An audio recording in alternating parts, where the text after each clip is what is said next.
Un pintor atormentado e incomprendido. Vincent van Gogh.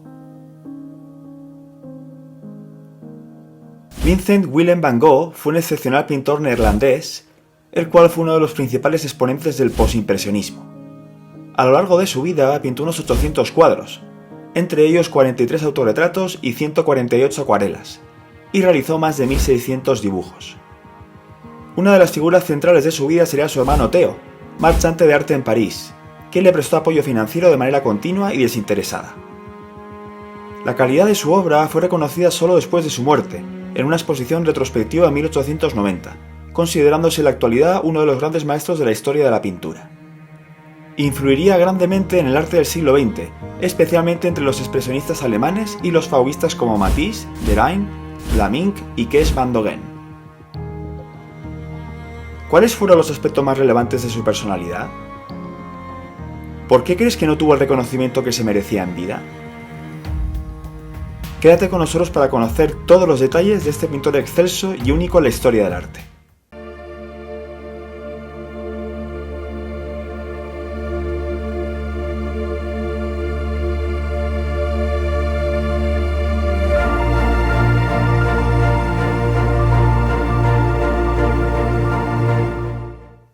Recuerda suscribirte al canal y darle a la campanita para estar atento a los siguientes vídeos. Infancia, juventud y primeros trabajos de Van Gogh.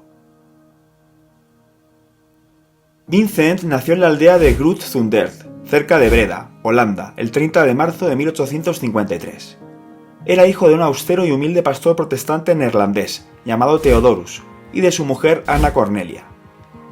El 1 de mayo de 1857 nació su hermano Theo y ambos tuvieron 4 hermanos más: Cornelius Vincent, Elisabetta Huberta, Anna Cornelia y Wilhelmina Jacoba.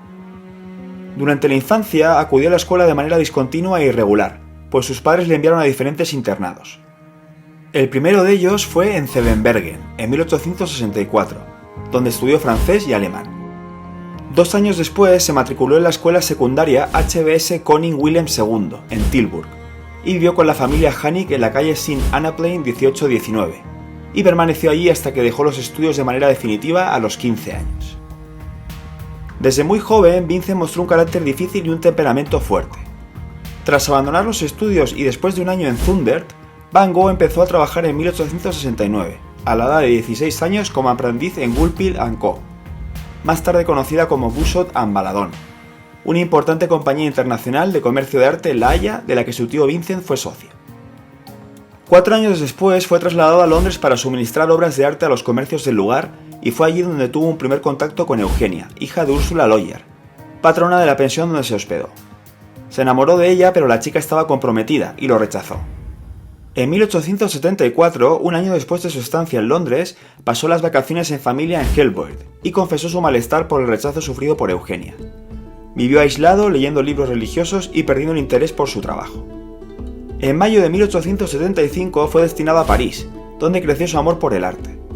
En una exposición de dibujos de Jean-François Millet, Vincent comentó: «Cuando entré en la sala del Hotel Drouot, donde estaban expuestos, sentí alguna cosa como: descálzate porque el suelo que pisas es sagrado». El 10 de enero de 1878, en una carta dirigida a su hermano Theo, le comunicó que había sido despedido de la Galería de Arte y que tendría que irse el 1 de abril. El despido fue debido a que interponía sus gustos personales sobre las ventas que éste debía hacer. Sin embargo, en Bussot & Valadon se quedó su hermano Theo, 4 años menor que él, que trabajaría allí desde 1873 hasta su muerte, y sin cuya abnegación y apoyo nunca hubiera sido posible la corta e intensa carrera artística de su hermana mayor. Fase religiosa y primera etapa de su pintura. A finales de marzo de 1876, Vincent regresó a Inglaterra, donde permaneció por 2 años.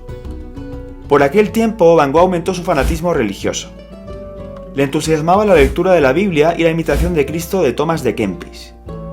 Después de estar un tiempo como maestro auxiliar en Ramsgate, empezó a trabajar en Isleworth como ayudante del predicador metodista Jones, donde llegó a subir al púlpito de la iglesia y leer un sermón que se había preparado escrupulosamente. Pasó unos 6 meses en Dordrecht como empleado de una librería, y en mayo de 1877 se trasladó a Ámsterdam, donde quiso hacerse teólogo. Tuvo que desistir y también abandonar sus deseos de entrar en la escuela metodista. Fue rechazado por no saber ni latín ni griego, y su dificultad para hablar en público, aunque realmente el motivo era su falta de subordinación. Cada vez le era más difícil adaptarse a un cierto orden y someterse a alguien que le dirigiese. En 1879, quizás por su profundo fervor, fue enviado como misionero a la región de Mons, a las minas de Borinage, en Bélgica, donde en condiciones extremadamente duras realizó durante 22 meses un trabajo evangelizador entre los mineros de la zona. Dormía en una pequeña barraca y su estado se degradaba cada día más. Además, repartía entre los pobres los pocos recursos que tenía. Vincent comentaba que estaba obligado a creer en Dios para poder soportar tantas desgracias. Sus superiores decidieron entonces enviarle a Cuesmes, permaneciendo un año completo en una absoluta pobreza y en contacto con los mineros, por los que sentía una gran simpatía. Finalmente, sus superiores le suprimieron el escaso sueldo que recibía. Esto fue la gota que colmó el vaso para Vincent, y siguiendo los consejos de su hermano Theo, decidió dar un cambio a su vida y dedicarse a la pintura. A continuación os relato las fases de esta primera etapa de Vincent. Bruselas y Drenthe, 1880 a 1883. Vincent se estableció en Bruselas en el año 1880 e hizo amistad con el pintor neerlandés Anton van Rappard. Se inscribió en la Academia de Bellas Artes, donde estudió dibujo y perspectiva. En esta época realizó esbozos y dibujos basados en las pinturas de Jean-Francois Millet, representando campesinos y mineros, modelos de la vida cotidiana, pintándolos de forma muy realista y con tonalidades oscuras. En La Haya, su primo Antón, pintor de acuarelas, le aconsejó e insistió en la importancia de que aprendiese perspectiva y dibujo. Es aquí cuando Vincent realizó sus primeras acuarelas y naturalezas muertas, utilizando tonos apagados como se aprecia en las acuarelas, los pobres y el dinero, y naturaleza muerta con col y zuecos. Mientras, su vida amorosa tomó un nuevo rumbo.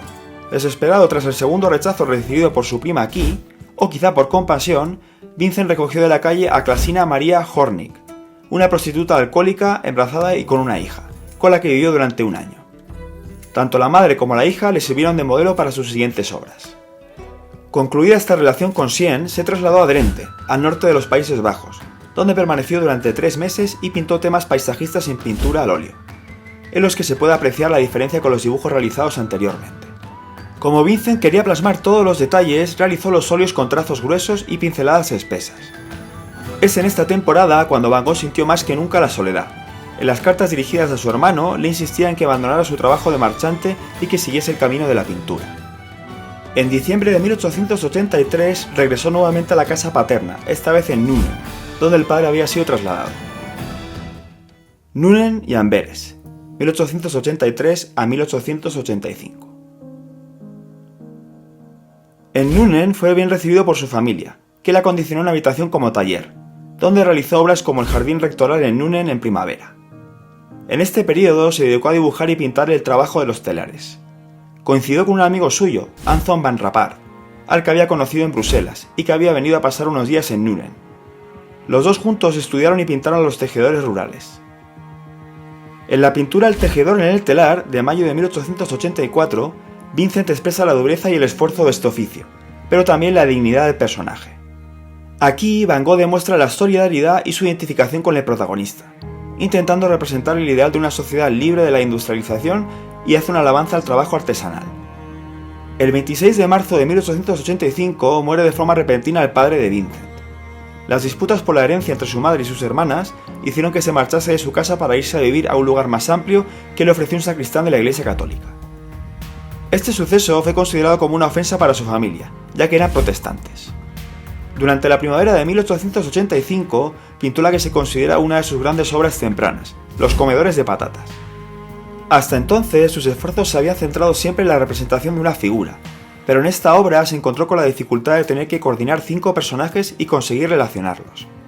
Para realizar esta pintura contrató modelos y realizó diversos esbozos de dibujos de las figuras y estudios sobre detalles, con las manos sujetando el tenedor, la taza o la tetera. Los colores empleados de tonos terrosos no contribuyeron a una fusión armoniosa con el fondo. Durante sus 2 años de estancia en Nuenen, Vincent completó numerosos dibujos y acuarelas, y cerca de 200 pinturas al óleo. Los colores usados continuaban siendo oscuros. Su hermano Theo se quejaba en una de sus cartas de que eran demasiado apagados y que no estaban en la línea del estilo del momento, donde destacaban las pinturas brillantes de los impresionistas. En noviembre de 1885, Van Gogh llegó a Amberes, donde ocupó un pequeño taller encima de una tienda de pinturas. El alquiler lo pagaba su hermano. Vincent compró en unos anticuarios algunas xilografías japonesas y se dedicó a copiar modelos de yeso de esculturas antiguas, expuestas en la entonces Real Academia de Amberes, a pesar de su desacuerdo con la enseñanza académica. Descubrió las pinturas de Rubens, que con su colorido y sus formas femeninas le abrieron la alternativa del uso de colores como el carmín y el verde esmeralda. En esta época, Vincent contrajo sífilis, que aunque fue tratada médicamente, le hizo perder casi todos los dientes. Segunda etapa, París, 1886 a 1888. En el año 1886, Van Gogh se mudó a París, a vivir junto a su hermano menor Theo. Theo, que trabajaba en busto de Ambaladón, le compartió a Vincent los trabajos del impresionismo. Esto produjo una paleta mucho más luminosa en las obras de Vincent, donde el color jugaría un rol fundamental en el resto de su obra. Durante los 2 años siguientes, los dos hermanos tuvieron múltiples fricciones, y siempre tuvo que ser Theo el que cediese y perdonase. Se instalaron en Montmartre y empezó a codearse con los artistas de la época que allí se reunían. Conoció a Émile Bernard y a Toulouse-Lautrec, haciéndose gran amigo de ellos, así como a Paul Gauguin, Georges Pierre-Seurat, Paul Signac, Armand Guillaumin, Camille Pissarro y Paul Cézanne.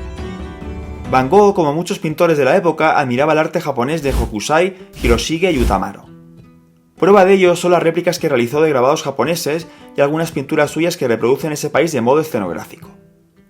Comenzó a utilizar los colores complementarios y todo esto le hizo abrirse a una expresión en su arte que no había sospechado de los Países Bajos. Pissarro también le explicó las nuevas teorías sobre la luz y el tratamiento divisionista de los tonos. El artista consiguió ir añadiendo colores más ricos y luminosos a su paleta, gracias a Signac, con quien trabajó en 1887. Practicó pintando paisajes urbanos del barrio de Montmartre y naturalezas muertas ya con colores más vivos. Los rojos, amarillos y azules, con sus complementarios, ya se pueden apreciar casi en todas sus pinturas de este periodo. Destacan obras como Agostina Segatori sentada en el Café de Tamburín, de 1886, y su famoso autorretrato de 1887. Exaltado por la intensidad del clima artístico de París, Van Gogh consiguió con la ayuda de Toulouse-Lautrec la renovación de su pintura en lo que atañe a la investigación psicológica en los retratos. También Vincent tuvo la oportunidad de apreciar las pinturas exóticas realizadas por Gauguin en la Martinica. Poco antes de acabar su etapa parisina, Van Gogh realizó 3 retratos de Julien Tanguy, en cuya trastienda de su establecimiento habían expuesto sus obras Van Gogh, Gauguin, Cézanne y Seurat.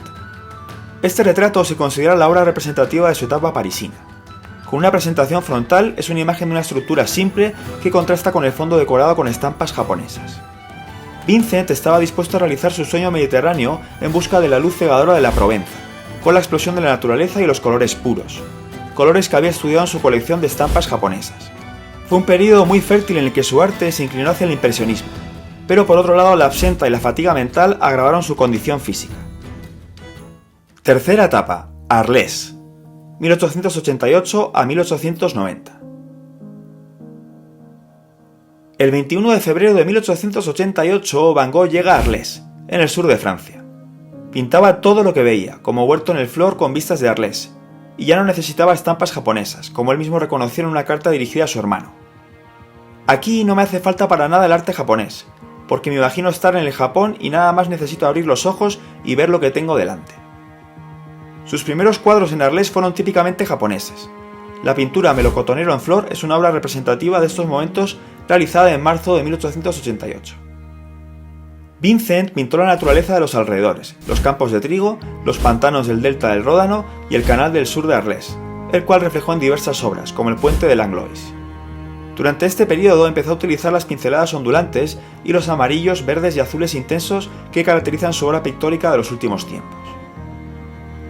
Van Gogh pasó todo el verano de 1888 pintando paisajes al aire libre. Para realizar la composición colocaba en el fondo del cuadro toda la parte arquitectónica, con torres de iglesia, chimeneas, casas, pueblos, en una fina franja a la altura del horizonte, mientras que el primer plano lo reservaba para los campos y la vegetación. Esto lo hizo con los cuadros de vista de Arles con lirios en primer plano, los segadores con Arles al fondo, la cosecha, campos labrados, la viña verde y una de sus obras paisajísticas más conocidas, El Sembrador. Van Gogh tenía la intención de crear un taller de artistas y para esto alquiló en mayo la Casa Amarilla en Place Lamartine, situada al norte de la ciudad de Arles. Theo le envió 300 francos para poder acondicionar y amueblar modestamente la casa. El único que atendió a su petición del taller fue Paul Gauguin, con el que mantuvo diversas cartas sobre el tema del Atelier du Midi, que juntos habrían de fundar pidiendo la participación de Seurat, Signac y Bernard. Gauguin fue el que impulsó a Van Gogh para que pintase lugares históricos de Arles, y así trabajaron juntos y pintaron la serie de vistas de Alice Camps. Escogieron diferentes motivos. Gauguin pintó un paisaje con un encanto pintoresco y más bien refinado, mientras que Van Gogh escogió un paseo marcado por altos álamos que tenían un color amarillo puro que contrastaba con el verde azul del cielo. Con el paso de las semanas, la convivencia de los dos artistas fue empeorando, debido a sus diferencias personales, acentuadas por el carácter muy temperamental de ambos. Pasados menos de 2 meses, en la tarde del 23 de diciembre de 1888, Van Gogh y Gauguin tuvieron un altercado que dio origen a una de las explicaciones que se han dado acerca de la pérdida de la oreja izquierda del primero.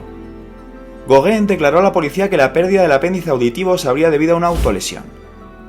Los últimos años de Van Gogh estuvieron marcados por sus permanentes problemas psiquiátricos, que lo llevaron a ser recluido en sanatorios mentales de forma voluntaria, entre los que se encontraba el manicomio de Saint-Paul de Musel en Saint-Rémy-de-Provence, donde ingresó el 8 de mayo de 1889.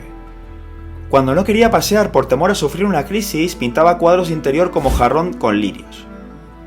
Uno de sus primeros cuadros allí fue Iris, donde muestra una gran vitalidad rítmica y una gran conjunción de colores. En esta época, su pintura se caracteriza por la presencia de remolinos, como se puede observar en una de sus pinturas más conocidas, La Noche Estrellada, realizada en el mismo año. Cuando empezó a salir a dar paseos por los alrededores de la clínica, creó obras donde los temas eran pinos, cipreses y olivos. Fue durante el mes de junio cuando desarrolló los efectos pictóricos ondulantes en los árboles. Destacan en estas fases obras como Alpilles con olivos en primer plano, Olivo y recolección de la oliva, y Campo de trigo con ciprés. Vincent volvió a tener nuevos colapsos, que le duraban más que las veces anteriores. Padecía angustia, terror y alucinaciones con accesos de ira muy intensos. Cuando volvió a escribir a Theo, le explicó que había decidido abandonar la clínica. Después de una breve estancia en París con su hermano, decidió establecerse en Auvers-sur-Oise, donde destaca su obra La iglesia de Auvers-sur-Oise, realizada en 1890. Durante los últimos 30 meses de vida llegó a realizar 500 obras y en sus últimos 69 días firmó hasta 79 cuadros. El 22 de febrero de 1890, Van Gogh sufrió una nueva crisis que fue el punto de partida de uno de los episodios más tristes en una vida ya plagada de tristes acontecimientos. Este periodo duró hasta finales de abril, tiempo durante el cual fue incapaz de decidirse a escribir. Sin embargo, siguió dibujando y pintando. Su depresión, no obstante, empeoró, y el 27 de julio de 1890, a la edad de 37 años, mientras paseaba por el campo, murió. Yo arriesgué mi vida por mi obra, y mi razón destruida a medias. Estas son las palabras de Vincent en la última carta encontrada en su lecho de muerte, el 29 de julio de 1890. Poco después de la muerte de Vincent, su hermano Theo ingresó en una clínica de Utrecht, donde falleció el 25 de enero de 1891, a los 6 meses del fallecimiento de su hermano. En 1914, el cuerpo de Theo fue exhumado y enterrado junto al de Vincent. El destino quiso que la genialidad de Van Gogh fuera apreciada y valorada después de su muerte, siendo considerado uno de los grandes genios de la pintura universal. Coméntame abajo. ¿Por qué crees que Van Gogh es considerado un genio de la pintura? ¿Cuáles son sus obras que más impacto han generado? Nos encantará saber tu opinión sobre este ícono de la pintura contemporánea y mundial que sigue teniendo un increíble auge hoy en día. Como siempre, si te ha gustado el vídeo puedes dejar un like y suscribirte para no perderte datos interesantes y conocer más sobre nuestra particular historia. ¡Hasta la próxima!